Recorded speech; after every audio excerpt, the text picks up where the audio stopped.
امیر المومنین حضرت علی علیہ السلام کے خطبات عالیہ نہج البلاغہ۔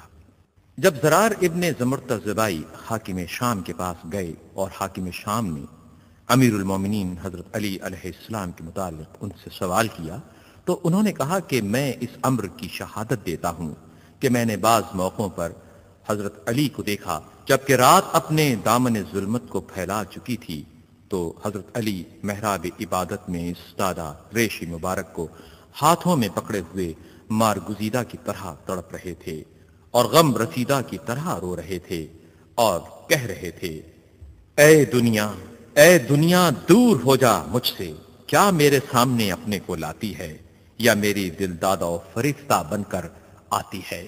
تیرا وہ وقت نہ آئے کہ تو مجھے فریب دے سکے، بھلا یہ کیوں کر ہو سکتا ہے؟ جا کسی اور کو جل دے، مجھے تیری خواہش نہیں ہے۔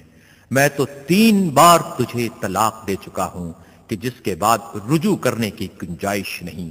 تیری زندگی تھوڑی، تیری اہمیت بہت ہی کم، اور تیری آرزو ذلیل و پست۔